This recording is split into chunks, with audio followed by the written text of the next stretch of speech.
జిల్లా చైర్మన్గా పదవీ బాధ్యతను స్వీకరిస్తూ నా ఈ అధికార బాధ్యతల నిర్వహణలో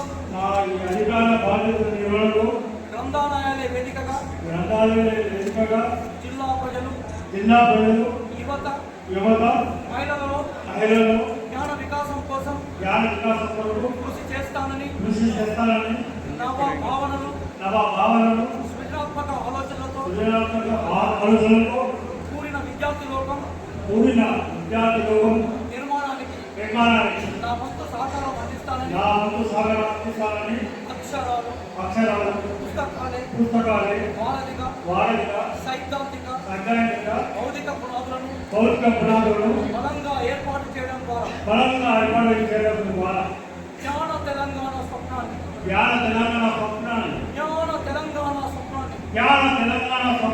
సాధించడానికి నిరంతరం పాటుపడతానని భారత రాజ్యాంగంపై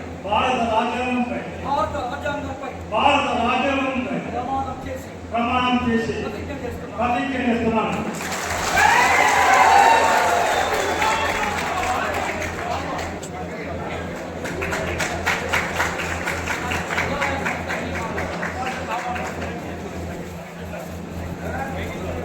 ప్రభాకర్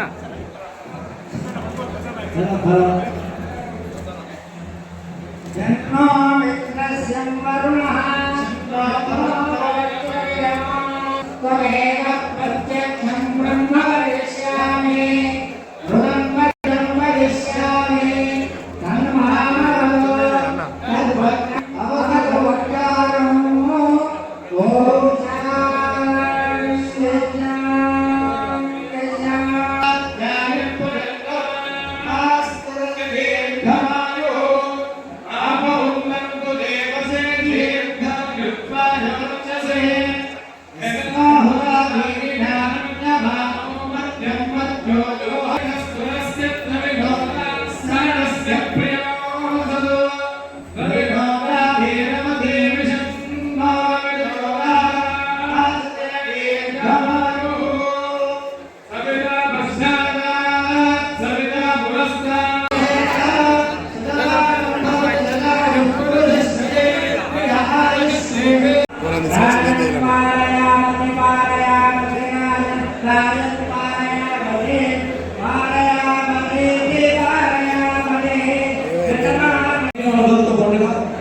సమాజ దర్పానికి నిరసనగా ఉన్న పొన్నం ప్రభాకర్ గారు గౌరవ మంత్రివర్యులు వేదికపై ఉన్నారు.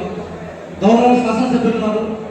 సిరిసిల్లాలో ఎంత నిర్బంధం ఉన్నా కంచుకోట నిర్మించుకున్న పులుల్లో సింహంగా కట్టించి కాంగ్రెస్ జెండాలు ఎగరేసిన ప్రియతమ నాయకులు కార్యకర్తలు ఉన్నారు.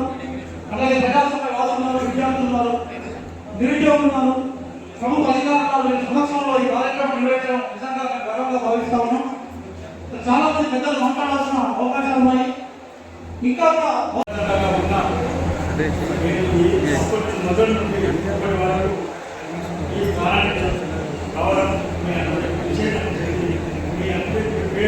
ధన్యవాదాలు చెప్తూ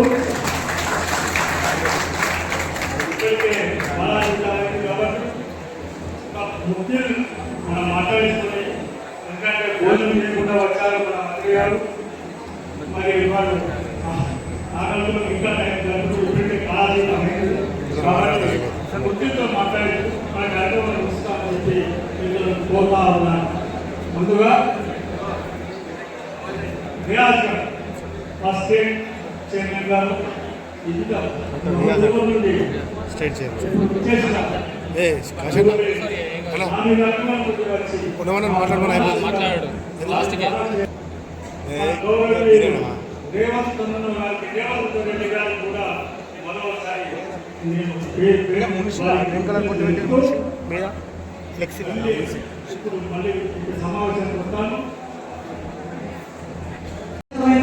పెద్దలకి మంత్రివర్గకి రివ్యూ మీటింగ్ లో ఉంది కాబట్టి ముఖ్యులు మాట్లాడతారు.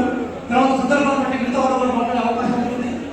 ఇప్పుడు మన ప్రియతమైన చాలా కాలం డాక్టర్గా సర్వీస్ అందించి కాంగ్రెస్ పార్టీలో కొనసాగుతూ ఈరోజు సమాజానికి చికిత్స చేసే క్రమంలో మీ ముందుకు వచ్చిన మన శాసనసభ్యులు మా అన్న కవ్వంపల్లి సత్యనారాయణ గారిని ఆశ్రయిస్తూ మాట్లాడాల్సింది.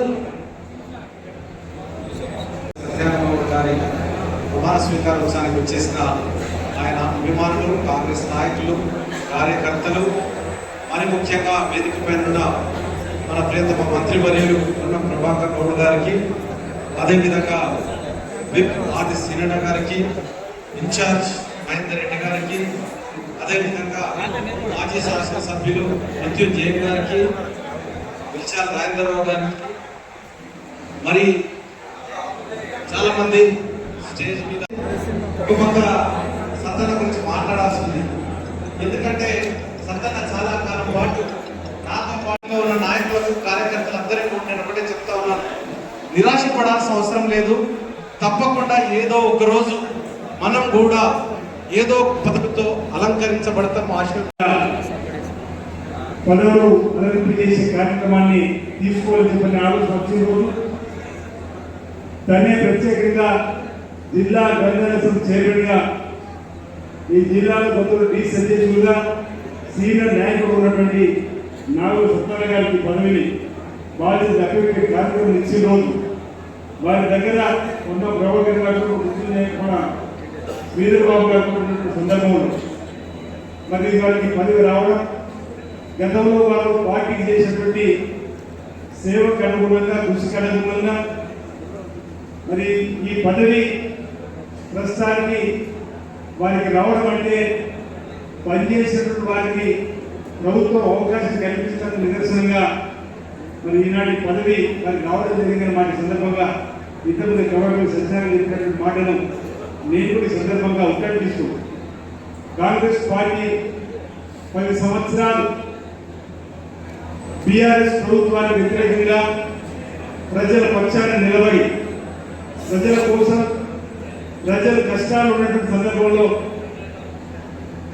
మన ప్రదేశ్ కాంగ్రెస్ కమిటీ కానీ, ఆల్ ఇండియా కాంగ్రెస్ కమిటీ ఇచ్చినటువంటి పిలుపులకు అనుగుణంగా అనేక కార్యక్రమాలు అమలు చేస్తూ ఈరోజు ఈ కాంగ్రెస్ ప్రభుత్వం రావడానికి కారణం వాళ్ళందరికీ కూడా తగిన గుర్తింపు ఇవ్వాలని చెప్పాలి. రేవంత్ రెడ్డి గారు తరచూ చెప్పుకుంటాడు, ఎస్సీసీఎల్, ఎస్టీసీఎల్, బీసీఎల్, మైనార్టీలకు సంబంధించి రాష్ట్ర స్థాయి పదవులు తీసుకోమంటే ఎవరికి ముందుగా సందర్భంలో వచ్చిన వారికి ఈరోజు ప్రభుత్వం వచ్చిన తర్వాత ప్రతి ఒక్కరికి కూడా గుర్తింపునిచ్చి వారికి ఆయా పదవుల్లో ఇవ్వడం జరిగిందన్నమాట. ఇంకా కొంతమంది మిగిలిన సందర్భంలో రెండో దఫ కూడా వారందరూ కూడా అందించడానికి కార్యక్రమం చేసుకుని మాట కూడా కాంగ్రెస్ పార్టీ కోసం ప్రభుత్వం రావడానికి 10 సంవత్సరాలు ప్రతిపక్షం నుండి పోటీ చేసే వాళ్ళకి తప్పనిసరిగా గుర్తింపు ఇవ్వడానికి ఈ ప్రభుత్వం కట్టుబడి ఉందని ఆనాటి డీసీ అధ్యక్షులు, ఈనాటి ముఖ్యమంత్రి రేవంత్ రెడ్డి గారు అనేక సందర్భాలు చెప్పిన సందర్భం.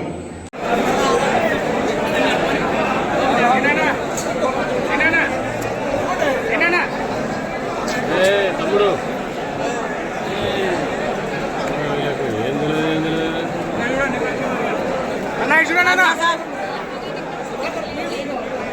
అన్న చూడండి,